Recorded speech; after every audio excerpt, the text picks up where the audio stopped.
côté que tu préfères? Celui-là. J'ai dit que je préférais le profil droit, le profil gauche. Bref, je sais plus. En tout cas, je suis en compagnie de Lionel Fritz.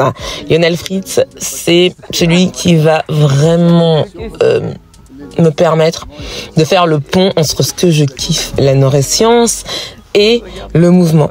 Et là, Lionel va nous parler, entre autres, en plusieurs épisodes, parce qu'on ne pouvait pas faire qu'un épisode avec Lionel, il va nous parler du neurofeedback, cette discipline qui permet de muscler son cerveau pour toujours être plus proche de ce que l'on est vraiment. J'adore ce podcast. Fitness Vibes, c'est parti. Et bonjour Lionel. Bonjour à toi, merci de m'accueillir. Merci à toi aussi de m'accueillir. Alors, on devait se le faire en visio, mais moi j'aime bien être face à face. Ah ben moi je trouve ça génial aussi, parce que de toute façon, je trouve ça fatigant de ne pas avoir l'émotion des gens. Alors l'émotion à travers l'écran, elle est figée pour moi. Ouais. Et puis on peut se masquer. Tandis que là... Il n'y a pas photo, hein. On est là, il n'y a que caméra. Juste là.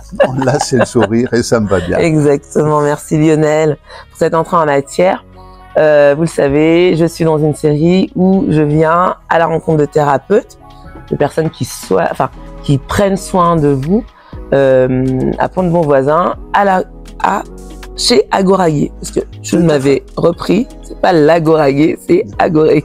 Agoragué, voilà. Agora, comme le lieu de rencontre. De rencontre et de réflexion, d'échange. C'est le secteur de vie. Ouais. Et donc, avec toi, je pense qu'on va même faire un double épisode parce qu'il y a tellement de choses à explorer.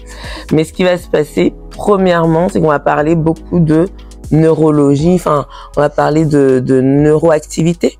Alors, oui. Alors, pour moi, simplement, je pense que on est un jour, je pense que c'est le propre de tous les êtres humains, ouais. Et on n'arrive pas tous avec le même capital dans la vie. D'accord.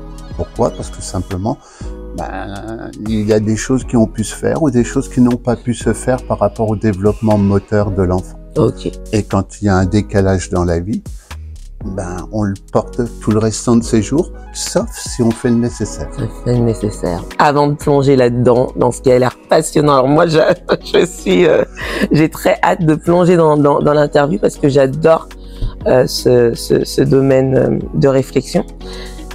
Lionel, tes 3 valeurs, enfin s'il y avait 3 valeurs que tu voulais mettre en avant pour débuter ce podcast et qui font partie intégrante de ta vie. Le respect, l'écoute et l'amour. Tu peux nous en dire plus sur les 3? Sur l'amour? Non, on va commencer par le respect. Oui. Bon, respect. Le respect, c'est commencer. Alors, respecter les autres. Oui, c'est ce qu'on dit sans arrêt. Mais je pense qu'il faut d'abord commencer à se respecter soi-même. Nombre de personnes qui respectent les autres, mais qui se respectent pas eux-mêmes dans leur attitude, dans leur comportement, dans leur journée, dans ce qu'ils font ou ce qu'ils ne font pas pour eux. C'est un manque de respect. Donc pour moi, le respect, c'est déjà cette ouverture-là. Et ça me semble la base. Parce que si un enfant se respecte pas, si on ne le respecte pas, il va pas se respecter, ça fait quoi après? Ouais. Ça fait une société qui part dans tous les sens. Perte de confiance, l'angoisse. Je pense que cette société, c'est une somme d'individus qui perdent de confiance justement en ce moment. Absolument. Ouais. De toute façon, on nous infantilise en permanence. Donc oui, faut faire ceci. Quand on écoute les informations ou même les publicités du gouvernement, merci le gouvernement, faites ceci, mais faites surtout pas cela. N'oubliez pas de tirer la chaise d'eau quand vous allez aux toilettes. Merci. Et les gens, lavez-vous les mains. On est obligé de dire aux gens de se laver les mains parce qu'il y a une épidémie. C'est fou. Et le cercle vicieux, c'est que les gens sont de plus en plus en attente de ces instructions-là, etc., etc., etc. Ça s'appelle des moutons. J'adore. La deuxième valeur, Lionel. Je sens que je vais me régaler, moi. Donc, le respect, d'accord, et l'écoute. Pourquoi? Parce que les gens, oui, je t'ai entendu. Mais non, t'as pas écouté. Tu m'as entendu, mais bon, l'écoute, c'est savoir se taire, prendre du temps, laisser les gens s'exprimer librement, de pouvoir échanger avec eux, mais à partir d'une écoute. C'est pas quand une personne commence sa phrase, on dit ah non non non, je suis pas d'accord. Arrête, non, exprime-toi. T'as le droit d'être différent que moi, et surtout, j'aime la différence.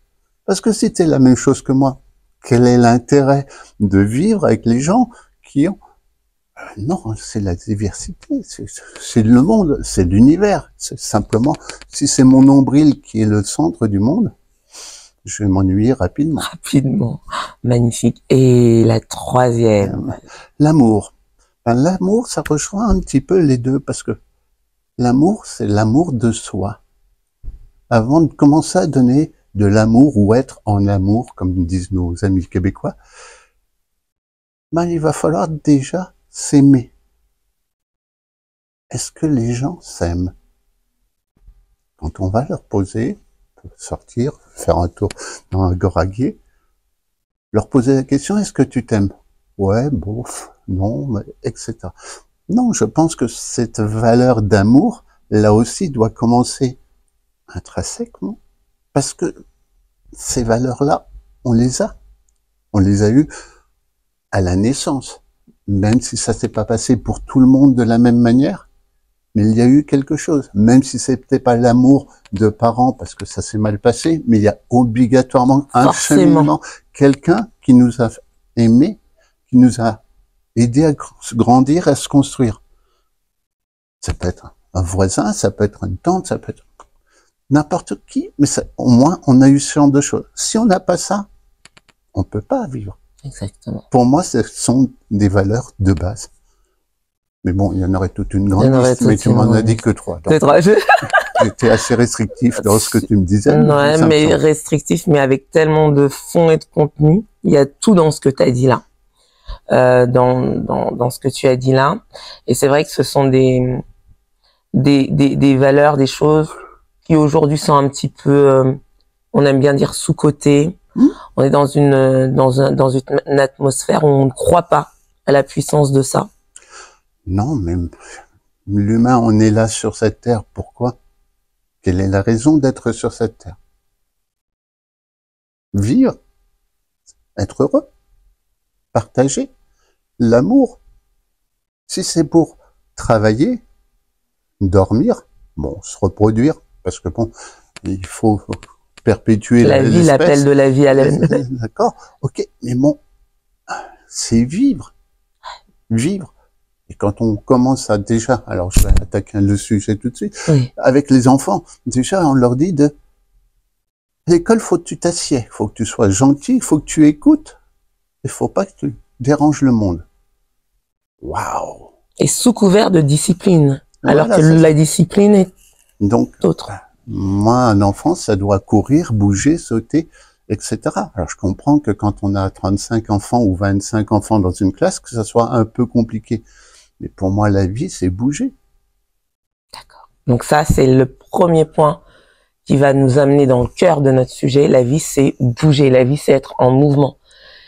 Toi, est-ce que tu peux nous raconter ton mouvement, ton parcours, et ce qui t'a amené à cette conclusion-là, finalement, qui est l'introduction de la vie, en fait? L'introduction de la vie, ben, je pense que c'est suite à mon parcours personnel. Ça veut dire que j'ai eu une enfance correcte, je dirais, par rapport à la moyenne des gens. Mais par contre, je suis 10, différents 10, etc. Et j'en ai bavé, chié dans ma vie pour pouvoir arriver à ce que je suis. Ouais. Et ce parcours-là, ben, il a fallu que je creuse, que je travaille 2 fois plus, 10 fois plus, que je prouve des choses que me semblait nécessaire de démontrer, de prouver. Qu'est-ce que c'est épuisant. Donc je me suis dit, ben, pour moi, c'est pas acceptable. Je peux pas laisser le monde comme ça, en ayant repris des études il y a quelques années dans le domaine de la neurologie, en disant, ben, non, de savoir des choses, c'est bien. De les partager, de les communiquer, c'est génial. De faire évoluer les gens, d'aider les gens, c'est génial. C'est la seule chose qui m'intéresse. Moi, je me considère comme un aidant Ouais. et non pas un sachant. Ouais. Parce que si je sais des choses ou si je suis un savant et que je garde les choses pour moi, quel est l'intérêt? Quel est l'intérêt? Donc, moi, je me dis un aidant qui se fait plaisir et qui trouve que de toute façon, notre société, elle part en vrille, donc on va dire, et que on dit qu'il y a des gens en souffrance, il y a des enfants en souffrance. Ouais. Alors pour moi, les enfants en souffrance, ils sont là. Mais quand il y a des enfants en souffrance, il y a la famille en souffrance. C'est tout un environnement. Il y a la fratrie qui est en souffrance. Ça veut dire que s'il y a un enfant qui a des problèmes hémisphériques ou un problème d'apprentissage scolaire et qui est en difficulté à la maison pour les devoirs, les autres ne peuvent pas sortir parce qu'on peut pas sortir parce qu'il a ses devoirs. Donc la fratrie est en souffrance. Les grands-parents disent « Ah oui, mais mon petit-fils, il est en difficulté. » Puis le grand-père il dit « Oh non, il est un peu con-con, mon fils. » Il est quoi? C'est scandaleux d'entendre ce genre de choses. Ah non, mais mon petit-fils, celui-là, non, non, je vous présente celui qui travaille bien à l'école, voilà. Ouais. Et l'autre, ah ben l'autre, il est dans le jardin, là. Oh non, stop. C'est cette société-là sur laquelle je me rebelle, parce que de toute façon, je répète, j'ai fait mon parcours et j'ai réussi, moi, à faire quelque chose. La preuve, avec toutes les difficultés scolaires dans le domaine, j'ai été mis à l'écart très tôt, 6e de transition, etc. Donc, je suis rentré, sorti de l'école vers 14 ans, scolaire, cursus. Mmh. Je fais un apprentissage de cuisinier, forcé, parce que bon, là, il fallait faire quelque chose, manuel. Ouais. Je suis tombé sur des fous furieux en cuisine, des gens qui jetaient des boîtes de conserve, des poêles et des objets définis, non pas ovnis, parce que là j'aurais peut-être aimé, mais bon, là c'était bien défini. Donc j'ai quitté ce monde-là, j'ai pris mon sac à dos, j'ai parti dans les pays du nord de l'Europe chercher voir des musées de peinture pour me ressourcer. En revenant, je me suis dit non, je reprendrai pas ce métier-là, donc j'ai fait une ouverture sur le sport. J'ai passé une déqualification en sport. Et progressivement, j'ai commencé à dire, je vais apprendre à nager à des enfants, parce que c'est les aider, ouais. Puis après, je me suis dit, ouais, c'est bien, mais c'est un peu limitant. Donc, j'ai développé des associations, j'ai créé des associations, puis je me suis formé. Et puis bon, j'ai été entraîneur de natation, j'ai fait quelques championnats du monde au niveau de la natation, avec quelques résultats. Okay. Avec enfants et adultes, ok. Puis je suis venu directeur technique d'une association de 1200 adhérents, avec 7 salariés, 3 structures à gérer.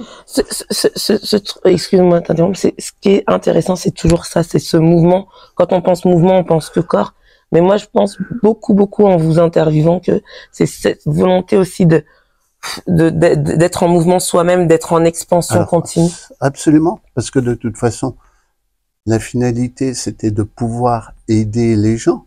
Donc, oui, parce que de toute façon, tout est mouvement dans la vie.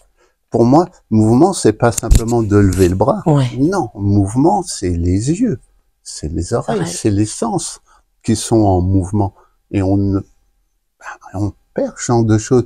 Quand je suis sur ma bébelle en train d'essayer de faire ce genre de choses, j'utilise des sens, mais je les réduis par rapport à mon champ de vision qui devrait être large, etc. Donc, tout est mouvement. Pour moi, tout est énergie dans la nature. Alors, les gens disent, waouh, c'est un allumé. Oh, de toute façon, on est vite allumé, pour la plupart. Je vous promets que tout est énergie. Tout. Que ça soit la lumière, que ça soit les couleurs, que ça soit le silence, que ça soit les odeurs. Pour moi, tout est énergie. Et donc forcément en mouvement. Tout est en mouvement. Et de dire aux gens, de dire à une personne, aux enfants, stop, tu t'assieds, ou même dire à quelqu'un qui se casse un bras, stop, tu vas bloquer le bras et tu vas rester comme ça pendant 3 semaines ou 4 semaines. C'est aberrant. C'est aberrant, parce que bon, ok, on va te plâtrer le bras, mais par contre, je peux démontrer, et ça fera peut-être partie de la prochaine rencontre, d'expliquer ce qu'on peut faire. Exactement. Et récupérer. Et comment se fait-il que un footeux ou quelqu'un en tennis récupère 2 fois, 3 fois, 10 fois plus vite qu'un autre? Ils ont pas de magicien, hein. Non. Ils ont juste quelqu'un qui fait de la neurologie, qui leur explique, voilà, on fait ça pour obtenir ça. Et là, en peu de temps, on récupère la même chose qu'un tennisman ou qu'un footballeur. Excuse-moi, je t'ai interrompu. Sans le même salaire. Sans le même salaire. C'est ça. Je suis d'accord. Mais bon, je t'ai un peu interrompu parce que justement, il y avait cette fougue-là de mouvement. Donc toi, tu as été entraîneur de natation. Oui.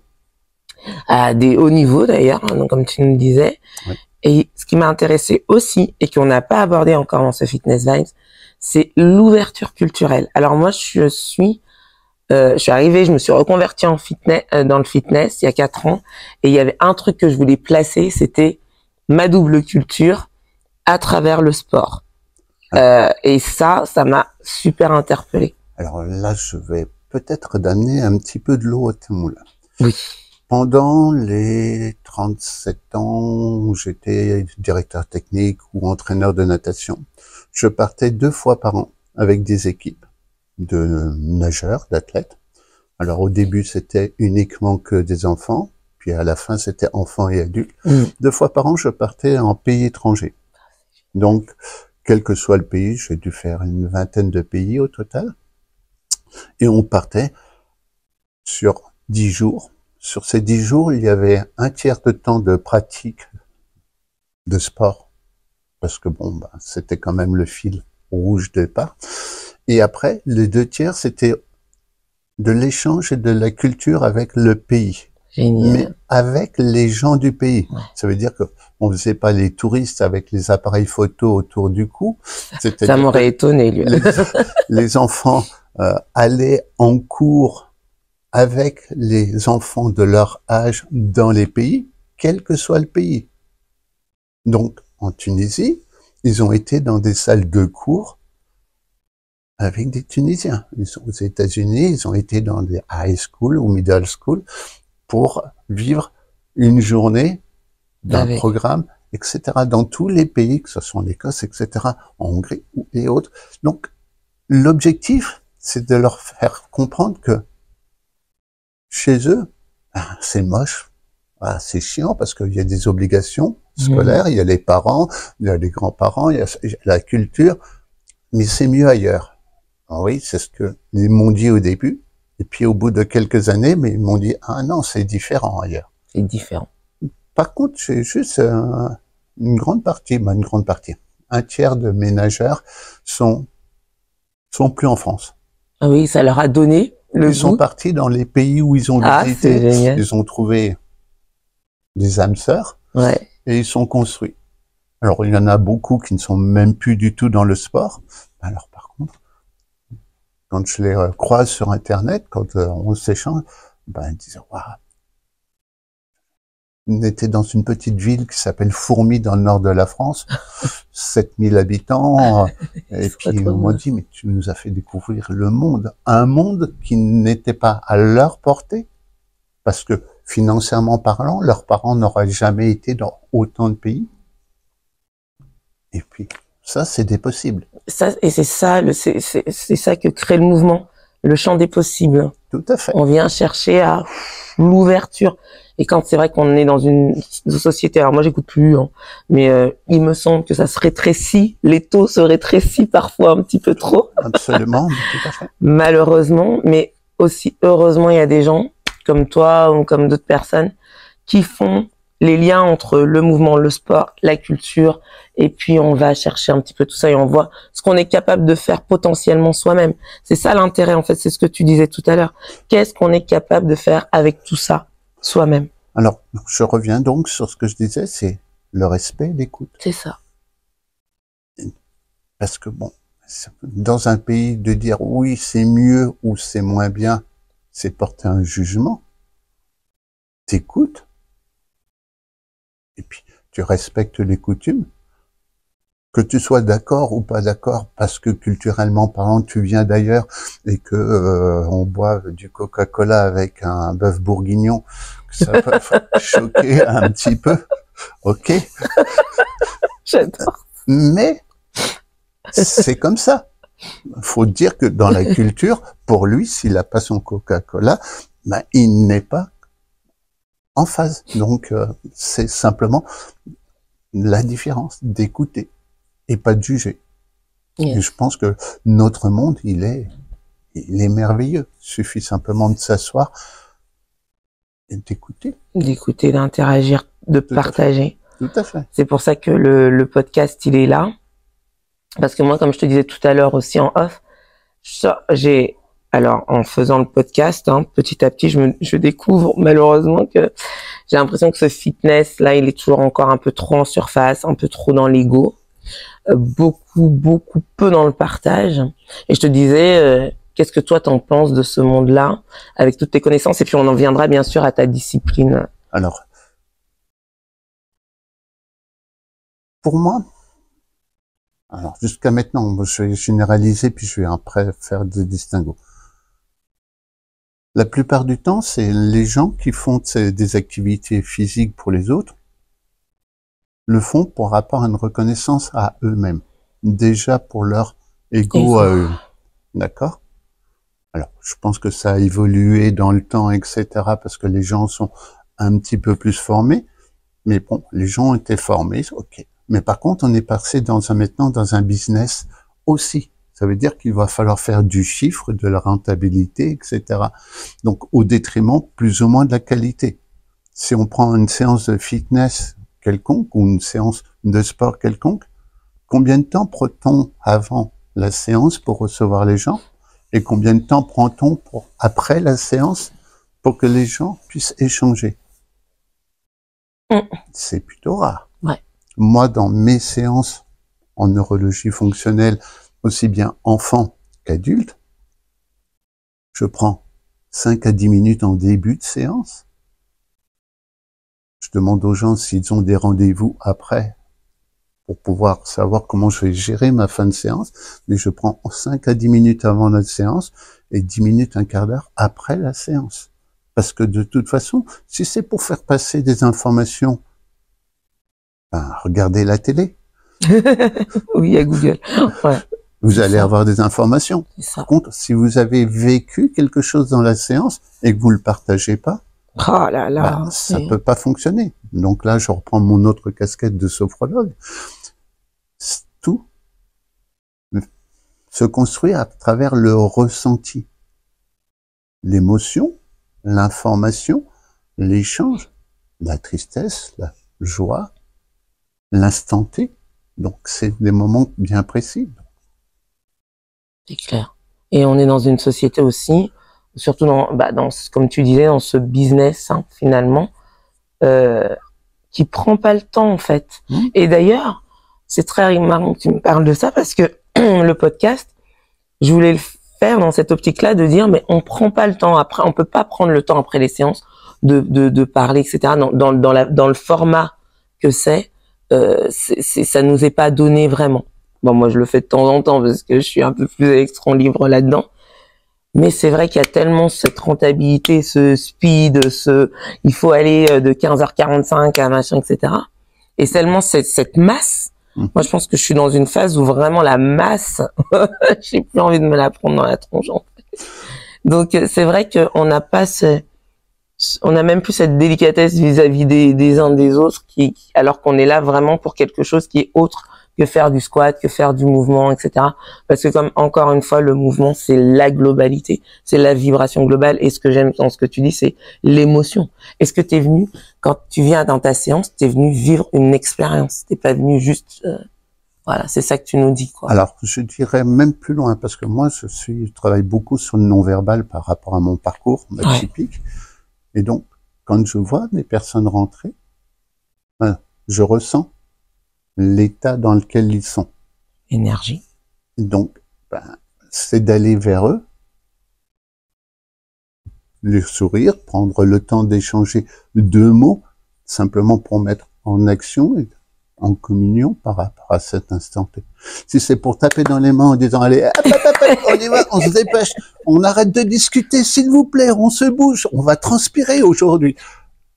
Ouais, bon, non. Si tu veux faire l'armée, ben va faire l'armée.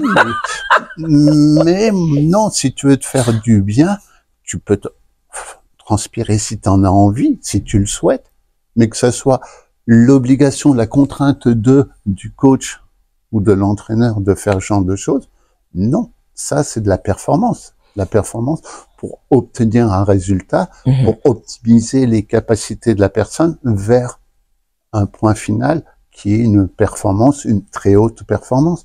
Mais là, on est dans un autre domaine. Ouais. Pour moi, le sport, c'est l'activité, le mouvement, ça commence à la naissance. Non, faux. Ça commence avant la naissance. Moi, ma conférence, quand je parle de ce genre de choses, je fais une conférence in utero à l'âge de 1 an. Et j'explique comment se développe le système neuronal des enfants. C'est passionnant. Et puis là, les parents disent, ah ouais, mais je pensais pas que dans le ventre, ça se construisait au niveau du cerveau. Je pensais que quand il sortait, ben voilà, c'était le début. Il y a beaucoup de gens qui pensent ça, Lionel? Oui. Ah ouais. Même dans le cadre de l'éducation nationale. Waouh. Pourquoi? Parce que pour eux, ben, ils sont formatés, parce qu'ils doivent faire passer un enseignement. Ils ont des fiches, ils ont des process, ils ont des résultats à obtenir. La même chose qu'un entraîneur qui est payé par un sponsor, et il se doit de faire c'est exactement la même chose. Et ils sont malheureux. Les gens de l'éducation nationale sont malheureux parce que de toute façon, ils aimeraient bien aller de l'autre côté, mais ils ne peuvent pas. Parce que quand ils sont en contrôle à un moment donné ou une évaluation, on leur dit non, t'as pas fait ton job. L'enfant devrait savoir lire, l'enfant devrait savoir compter, l'enfant devrait... Non, l'enfant devrait commencer à vivre. Wow. Donc pour moi, tout est mouvement.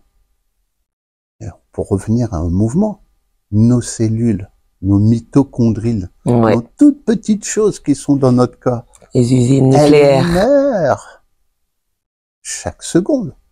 D'accord. Chaque seconde, on perd des milliers de cellules. Mais chaque seconde, on renouvelle des milliers de cellules. La neurologie, c'est ça. C'est de parler de l'infiniment petit de telle manière à parler de l'énergie, parce que de toute façon, sans cette énergie-là, on n'arriverait pas à reconstituer ces mitochondries. Et si on parle du vieillissement, on vieillit pourquoi? Parce que à la retraite, à un moment donné, on se pose la question et on se dit, mais je veux faire quoi? Je suis foutu. Donc, je suis plus reconnu sociétal. Ma société me reconnaît plus. Donc, j'ai eu, quel que soit le boulot, j'étais plombier ou j'étais directeur d'entreprise, je servais à quelque chose. Du jour au lendemain, je ne sers plus à grand chose. Donc, que se passe-t-il? Les gens en font moins. Donc, plus ils en font moins, plus ils vont perdre de l'autonomie. Plus ils perdent de l'autonomie, moins leurs cellules se renouvellent, plus ils vont vieillir plus facilement. C'est tellement logique. Moi, ça me paraît tellement... Donc, le mouvement doit exister tout le temps.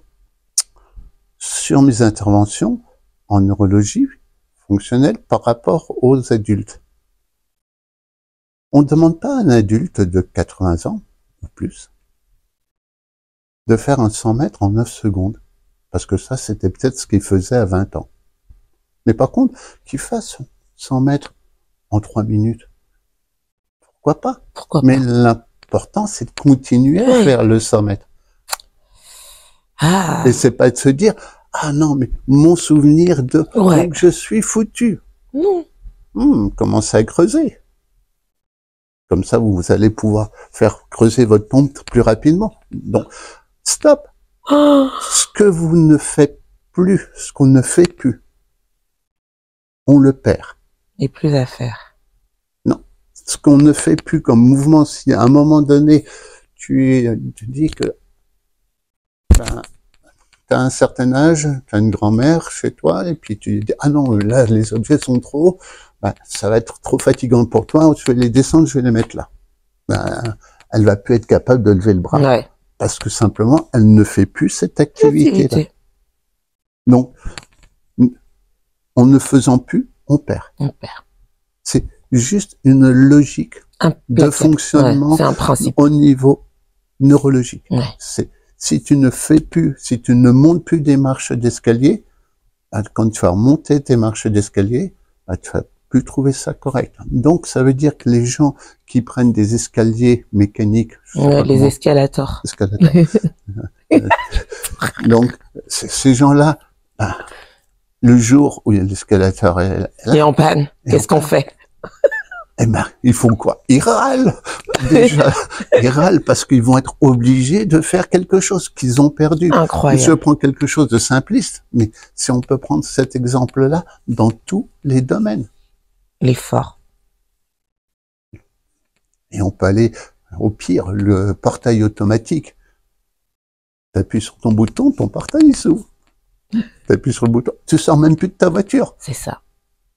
C'est ça. Et le pire, du pire, c'est pour quand tu veux commander quelque chose à l'heure actuelle, tu vas sur Internet, tu appuies sur un bouton pour choisir, tu appuies sur un autre bouton pour payer, tu appuies sur un bouton pour te faire livrer, et ils viennent te livrer là chez toi, telle heure, tel jour. Tu ne bouges même plus. Donc, en fin de compte, on est dans une société où le mouvement, alors, on va me dire, oui, mais il a appuyé sur le bouton, ça fait un mouvement. Oui. Oui. Le moindre effort, on va dire. Je suis d'accord. Non, c'est pour les détracteurs. Oui. J'entendais les millions on entend, mais tu sais, j'ai mon oreille qui siffle. Les millions de personnes qui vont t'envoyer des informations en te disant, non, mais non, ils racontent n'importe quoi. Non, non. C'est une triste réalité. Parce que de toute façon, on est dans ce monde-là.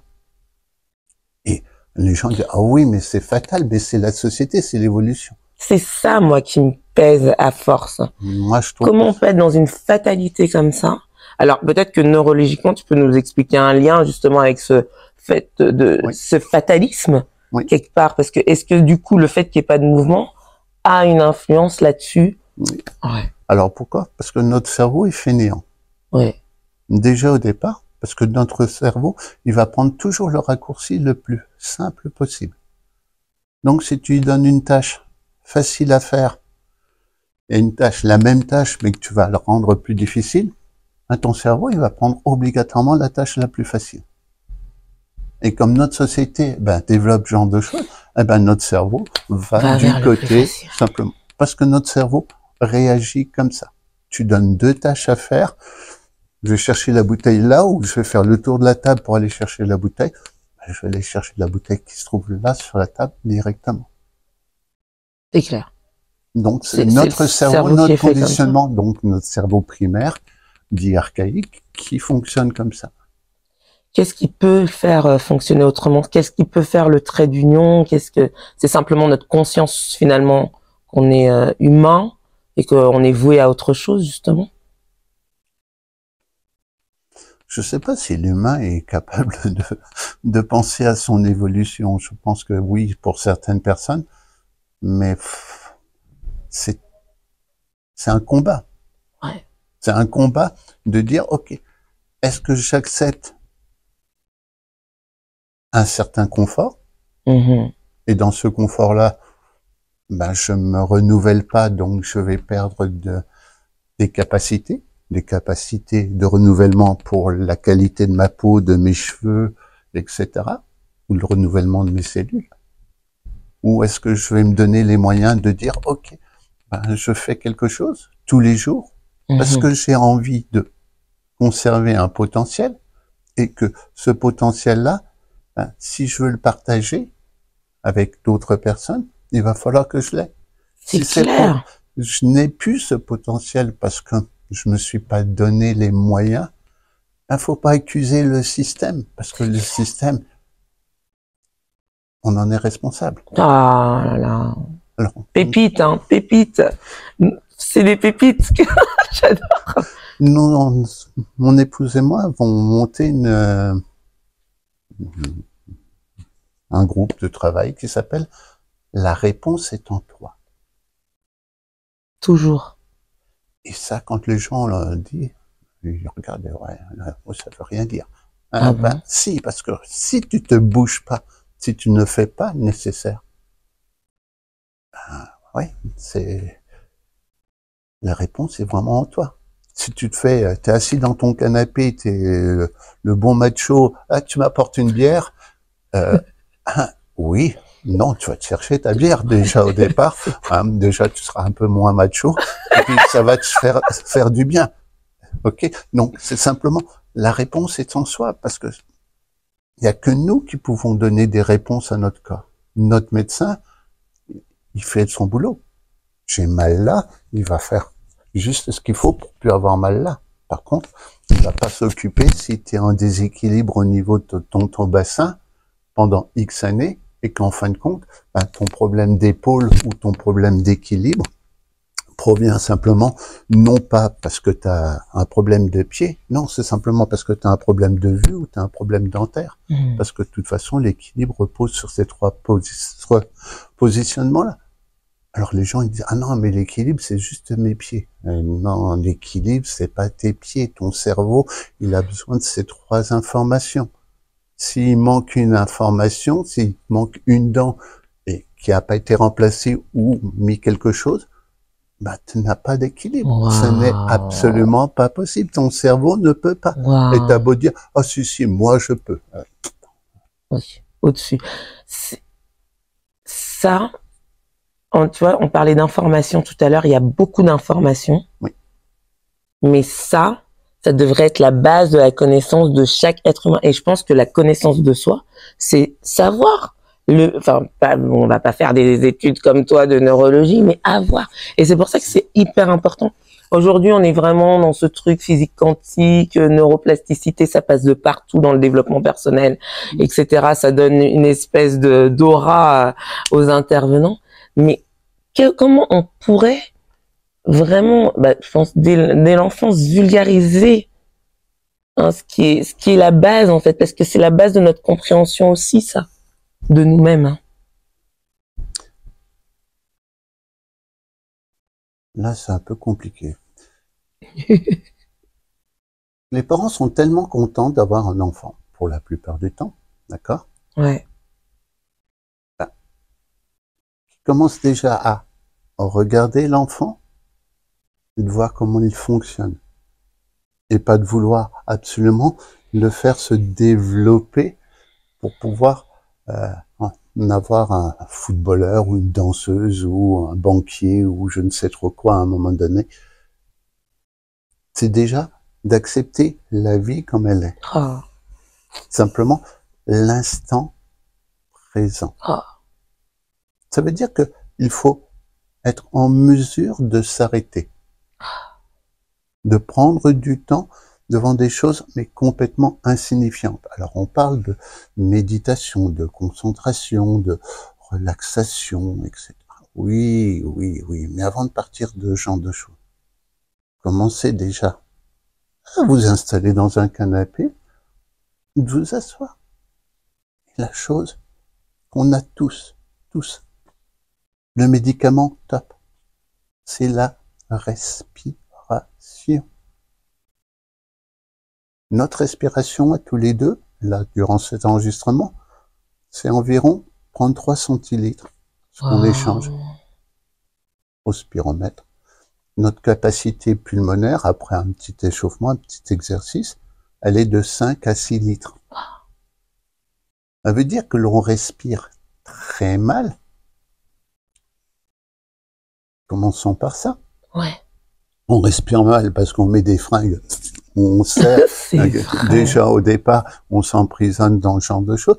Deuxièmement, la respiration amène quand même des capacités à pouvoir faire fonctionner son cerveau, ses cellules, que je parle assez régulièrement, parce que de toute façon, on en a besoin. Les gens disent, non, il me faut de l'eau, de l'alimentation pour que je puisse vivre. Oui, mais si tu respires pas, c'est compliqué. Ça va pas fonctionner bien longtemps. Tu vas peut-être changer d'avis au bout d'un certain temps. Donc, pour moi, la respiration est quelque chose qu'on peut utiliser dans n'importe quel lieu, n'importe quel endroit. C'est ça. La nuit, tu te dis pas, je vais pas respirer. Non, c'est automatique, ok.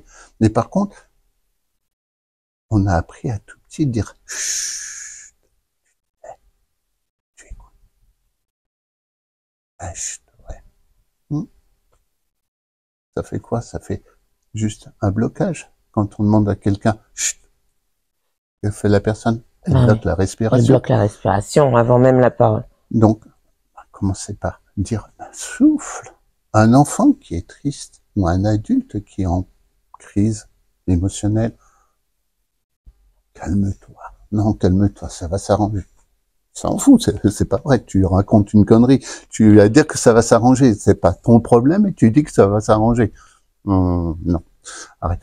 Donc, commence à lui dire, souffle. Respire, souffle. Souffle ta tension, souffle ce que tu as comme peine en toi. Décharge un petit peu ces informations. Décharger. Et déjà, si tu souffles, là, respire tranquillement, souffle. Au bout de 2 respirations, la personne se calme. Et puis là, on peut rentrer en dialogue. En écoute, pardon. En écoute, et non pas en dialogue, mais en écoute. Ça ne veut rien dire. C'est pas grave. On le prend dans les bras. Prendre quelqu'un dans les bras, pour moi, c'est absolument merveilleux. Faire ça en France, waouh! Aux États-Unis, au Canada, non, au Canada, pas aux États-Unis. Au Canada, sortie de métro, il y a des gens qui font de la guise. Ça veut dire qu'ils sont là, ils sont déguisés en gros nounours, et puis ils ouvrent les bras et te font des gros câlins. Moi, je trouve ça extraordinaire. C'est extraordinaire. Cette personne-là, je la reverrai peut-être pas dans ma vie, je la connaissais pas. Mais bon, simplement, là, dans la vie, ça devrait être ce genre de choses. Parce que de toute façon, se donner des câlins, c'est quand même quelque chose d'extraordinaire. On revient à l'amour de ce que je disais tout à l'heure. Et la transmission. Tout à fait. L'intérieur à l'extérieur, et c'est des sortes de respiration, des sortes de pauses comme ça qui sont si faciles. C'est vrai que finalement qu'on a toute la réponse est en nous, quoi. Voilà, la réponse est en toi. C'est ce que tu as pris comme décision. Et donc voilà, nous on essaie d'ouvrir les spectres des possibles aux gens et dire que même, ça sera le prochain poste, je crois, sur un AVC, il y a la possibilité de récupérer sur des AVC. Des personnes qui ont des problèmes de cervelet, une jeune fille que je suis, qui était vouée normalement à faire chaise roulante et ne pas avoir d'avenir, a repris ses études, va passer son bac, marche normalement, fait de la corde à sauter. Cette personne-là, il y a 6 mois, n'était pas capable de marcher normalement et d'avoir une élocution correcte. Simplement en faisant quelques exercices par jour, c'est-à-dire 5 minutes, 5 fois 1 minute, ciblé pour obtenir quelque chose. Et le résultat est là. Et là, tu parles d'exercice physique. Physique, oui. Parce que de toute façon, le cerveau fonctionne à travers le mouvement. Mais c'est passionnant. Ah oui, alors il y aura une deuxième partie où on plongera plus dans la neurologie. Parce que les gens pensent que tout part du cerveau. Non. Le cerveau, c'est simplement, tout part des sens. C'est mon sens. Si je veux prendre cette feuille-là, je vais d'abord voir mon œil. Mon œil va dire, est-ce que c'est dangereux? Oui. Non, c'est pas dangereux. Est-ce que je peux? Oui, je vais le faire. Donc, je vais envoyer une information à mon cerveau par mes sens. Mes sens vont dire oui, c'est possible, et il va m'envoyer une autorisation de prendre la feuille. C'est un exécutant? Voilà, ça fonctionne uniquement comme ceci, contrairement à dire, ah non, moi j'ai décidé que c'était moi qui prenais la feuille, c'est mon cerveau. Non, parce que si l'objet est brûlant, tu vas pas le prendre. Si tu n'es pas en sécurité parce que la porte s'ouvre brutalement, tu vas avoir un réflexe. Un réflexe aussi. Donc obligatoirement, ton cerveau arrive. Tu envoies des informations et ça repart. Mais c'est quelques millièmes de secondes. C'est pour ça que dans tout ce que tu racontes, on se rend bien compte que le miracle, en fait, il est en nous, que tout ça, c'est des miracles à la seconde, à la microseconde. Et moi, c'est ce qui me fascine avec tout ce qui est neurologie. Et je pense que on peut pas. Enfin, moi, je suis vraiment super contente de te rencontrer, Honoré, parce que c'est vraiment, si on arrive à comprendre que la connaissance de soi, c'est tout, en fait. On n'est pas juste soit que dans le mental, c'est un tout et en fait, c'est un travail monstre. Ça devrait être notre premier job. On devrait être payé pour ça. D'ailleurs, le salaire, c'est de se sentir bien. Alors, pour moi, il ne devrait pas avoir de salaire, il devrait avoir la vie étant notre salaire. C'est-à-dire, oui, la vie d'être, la joie d'être en vie et de pouvoir partager. Bon, ça, c'est un salaire. On a mis en place des systèmes de codification par l'argent, etc. Mais bon, on me met sur une île déserte, je vais me débrouiller. J'aurais pas besoin de salaire. Parce que je vais simplement profiter de la vie. Je vais pas avoir besoin d'un ordinateur, de quoi que ce soit. Non. Je vais avoir besoin simplement peut-être de relations intersociales. Oui, à la rigueur. Mais la vie, c'est pas de l'argent. Parce que de toute façon, t'as beau gagner beaucoup d'argent, il y a des gens qui sont dans le gouvernement, dans l'État, qui sont là pour en prendre une partie. Ok, il faut faire fonctionner, oui. Bon. Pas de problème. Donc, mais par contre, tu travailles pour quoi? Tu travailles pour les autres, mais commence déjà à travailler pour toi déjà au départ. C'est-à-dire ta valeur humaine, fais-la passer avant tes obligations professionnelles, etc., etc. Tu te dois de. Là, je m'évanouis quand on me dit oui, tu te dois de. Je me dois rien du tout. Je me dois quelque chose à moi. À moi. Par amour de moi. Mais par rapport aux autres, tu te dois quoi? C'est clair. Oui, mais on a un contrat. Ok, on a un contrat. Si je l'ai accepté, je vais aller jusqu'au bout. Mais si mon premier contrat, c'est moi vis-à-vis de moi-même. Mais il faut un courage alors du coup pour ça. Dans cette société-là. Oui, faut avoir certainement du détachement de beaucoup de choses. Bon, pas être matérialiste déjà au départ. Ma maison, ma femme, ma voiture, mon chien. Oh oui. Ah ouais. Et si t'as tout ça qui part, qu'est-ce que tu es? Oui. Je suis rien. Ah ouais. C'est dommage. Et pourtant, au départ, t'étais quelque chose. Et t'es devenu l'objet de l'objet. C'est une réflexion passionnante. C'est vraiment. De toute façon, il y aura un deuxième épisode parce qu'on est le puits, d'accord. Et puis pas simplement, c'est ça, c'est l'humilité qui ressort de tout ça parce que on n'a même pas parlé. Bon, tu vois, on laisse aller libre cours justement au mouvement de l'interview, mais on n'est même pas allé en profondeur sur ton parcours, etc. Donc on y reviendra. Et surtout sur tout l'aspect neuro qu'on a déjà évoqué. Mais il y a quand même que moi je déplore un petit peu, c'est qu'on est trop dans le technico-technique tout le temps et qu'on oublie l'esprit de ce qu'on fait en fait. Qu'est-ce qu'il y a derrière? C'est quoi l'esprit de faire bouger les gens? C'est quoi l'esprit de travailler dans la neurologie? C'est quoi au final? C'est en tout cas de ce que tu me laisses entendre encore une fois, c'est le service, c'est au service de l'humanité en fait. On sert quelque chose qui est plus grand de l'humain. De toute façon, on n'est rien. On n'est que juste de l'énergie. Voilà. Sur cette terre. Ouais. Et puis de se prendre plus important que l'on l'est. Oui. Ouais. T'as ta carte de visite. Oui. Qu'est-ce qui va te rester de ta carte de visite? Qu'est-ce que t'as fait aujourd'hui de bien pour toi et pour les autres? Pour les autres. D'accord. Si t'as fait ça, ça va. Moi, ça me va bien. Par contre, si tu dis, non, j'ai rien fait ou pose-toi la question. Qui es-tu? À quoi tu sers? Ouais. Et ça, il faut plonger aussi un petit peu dans le cerveau. Alors, oui, mais il faut Dans le cœur. arrêter alors, de poser le cerveau. On travaille de moins en moins avec les sens, le ressenti. L'intuition. L'intuition, quand tu croises une personne, tu te dis, OK, ça match ou ça matche pas.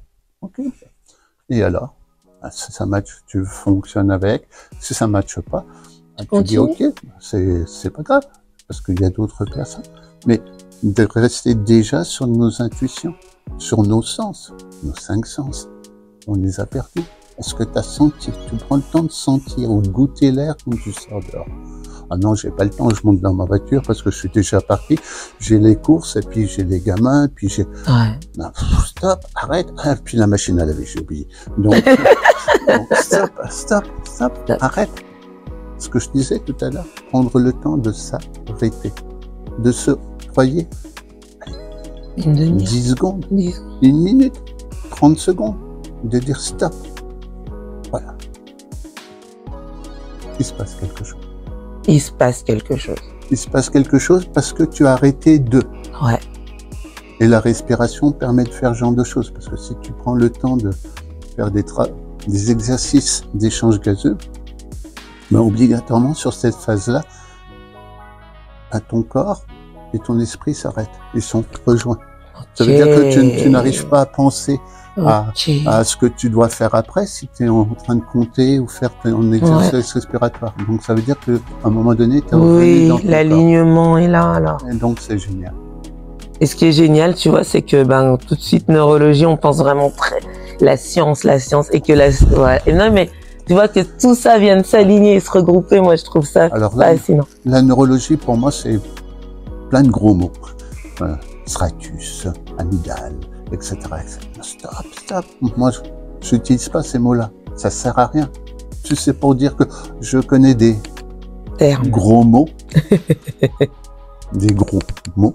Donc, non, ça sert à rien. Moi, je préfère expliquer le cerveau, comment ça fonctionne simplement, parce que de toute façon, c'est comme ça qu'on fonctionne. Et c'est pas faire de la neurologie en expliquant que oui, people. Oui, c'est le make-up, ça. Ça, c'est le maquillage. Et comme je te disais, tout ce truc ce mess un petit peu qu'on a en ce moment dans les... Si vous vous intéressez à la neuroplasticité du cerveau, vous savez que si ça donne de la validation au discours, alors que c'est si simple. Je pense, Lionel, que tu es d'utilité publique. On va revenir. Ça va, je vais demander mon agrément au ministère. Avec ce qu'on a dit sur le gouvernement, je sais pas s'il va te le donner. Ils acceptent bien des choses bien bizarres. Écoutez, c'est la première fois que ça se passe, mais on peut pas finir, on peut pas finir, il y a encore beaucoup de choses à se dire, donc il y aura un deuxième épisode avec Lionel. Voilà l'intérêt d'interagir, voilà l'intérêt de transmettre, de pas faire de la rétention de savoir, même quand on a l'impression qu'on est dans une petite discipline, que le fitness, c'est juste ci, c'est juste... Il y a tout derrière, tout. Et toutes ces rencontres, elles nous prouvent que, à un moment donné, ça vient s'aligner et qu'on peut partager. Merci pour la première partie. Merci à toi et puis au plaisir, en tous les cas, d'échanger. Parce que je pense que de toute façon, le monde est plein de possibles pour tout le monde. Merci. Bonne journée à tous. Merci, bonne journée et à très vite pour la deuxième partie. Merci.